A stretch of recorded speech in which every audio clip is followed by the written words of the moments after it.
Okay. So let me adjust this real quick because yeah. Okay. So thing, and this is thing. An important thing.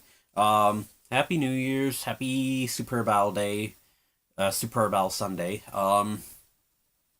Stuff's happened, and it's not one of those things where it's like, oh, hey, cool. Let me like that one, and we can move on with our lives.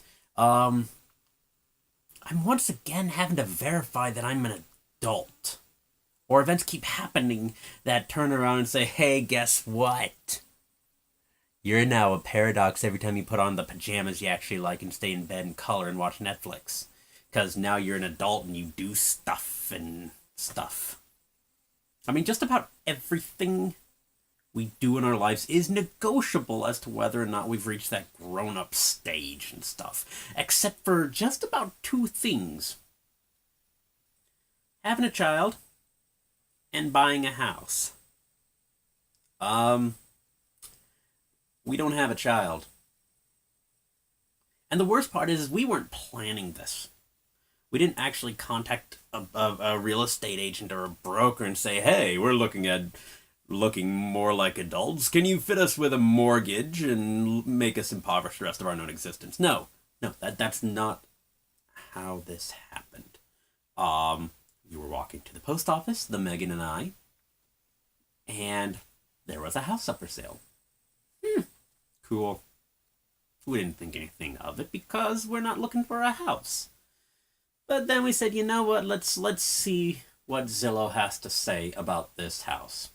So we clickety clickety look it up on Zillow, and built in the 1920s, still has that nice solid wood frame everything, and and a skeleton key, and the really cool doorknob where you gotta twist it, and that's how the bell rings. And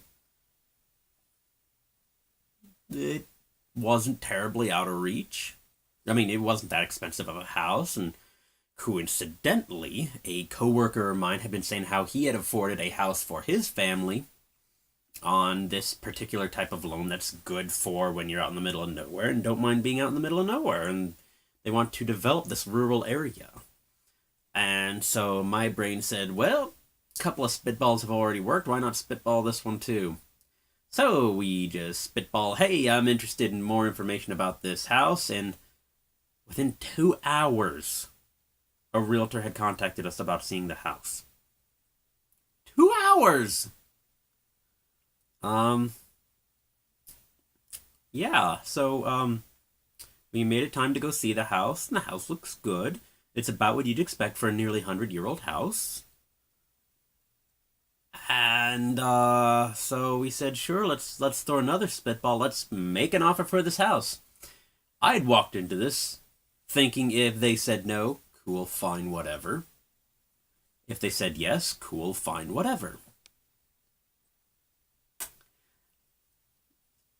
Today we just spent an hour and a half with our bank getting the offer and contract finalized.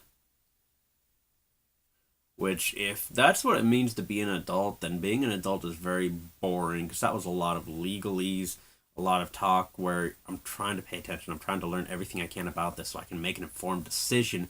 But words are flying in and out really quickly, and I'm glad the Megan wrote stuff down. But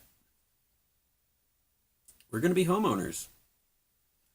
We are going to be people who own a house. How does this happen? I mean, granted, yes, we've been knocking down our debt and making some smart choices, but when did this all happen? I mean, I've avoided turning into a grown up for 30 years of my life so far, and now all I'm missing is a sweater vest, a pipe, and an urge to read the Saturday Evening Post in an armchair. What's next? Am I gonna sign up for like the Rotary Club or something? Elks Club or a magazine subscription? Like physical magazines being delivered to my house? I feel like I need to combat this with something really silly, something really childlike. which my brain promptly told me about as soon as we had left the bank and we were heading back to our house. Go home. Don't do stuff. You've done stuff today. That's enough stuff. Stop doing stuff. So I'm currently not going to be doing anything the rest of the day while I ponder and continue to ponder and reponder the fact that we bought a house. We bought a house. It's a house, and we're selling our soul and house payment for the rest of our known existence to now say we are no longer renting. There's a small, tiny little part of my brain that says, great! Now you don't have a landlord, you have to ask if you want to get another cat.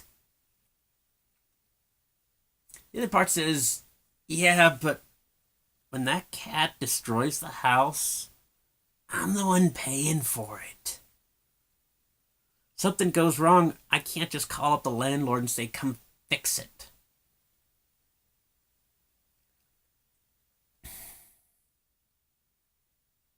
How do we end up adulting so much? When does adulting fully take over so I can plan the funeral? Because I don't want to turn into that person that is dedicating themselves to responsibilities. I mean, responsibilities are important, granted. Priorities are equally high on the list, but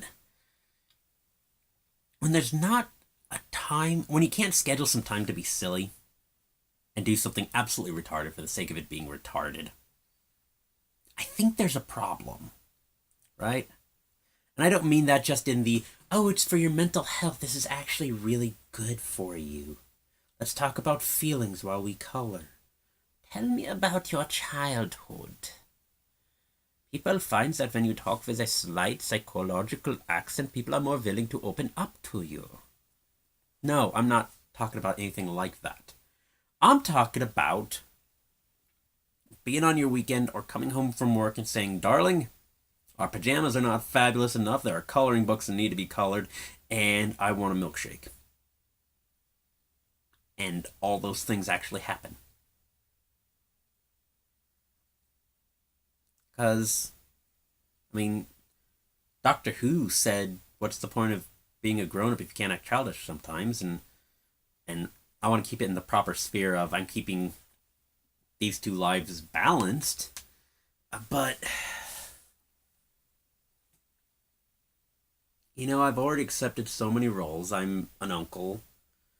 I have 5 nieces and nephews. 6 nieces and nephews. See, I'm already growing old. I can't remember crap anymore. I have a job I've stayed at for more than a couple years. Paying car payments and delighted when I pay stuff off. Congratulations, I'm fit in with everyone else that we hate our jobs and we all do stuff to try and avoid it. Mine just happens to be my garden because I don't want alcohol and its side effects.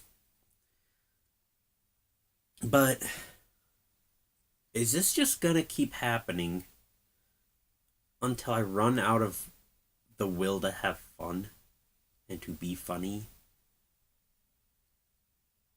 Because I don't want that to happen. I mean that from the very core of my being, that we just need silly. That sometimes silly works. Silly is just as important as serious. Can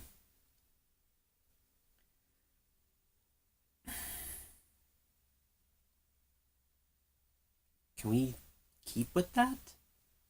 I mean, there's not a written law saying that shouldn't happen, but is there some unspoken societal cultural law that says that this pattern has to keep happening until I don't know how to have fun anymore? My kids say you're not with it, and I complain that I used to be with it, but then they change what it is, as The Simpsons pointed out.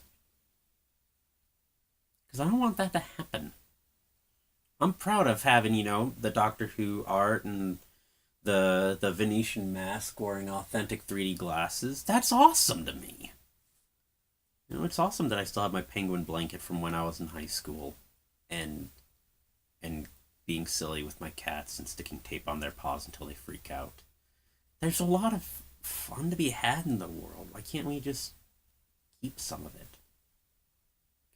Okay, I'm waxing too thoughtful, and that's bad. So I'm a homeowner. Yay! The freaking out will continue for a while, but morale will improve. But that's it for me right now. I need to go freak out off the airwaves.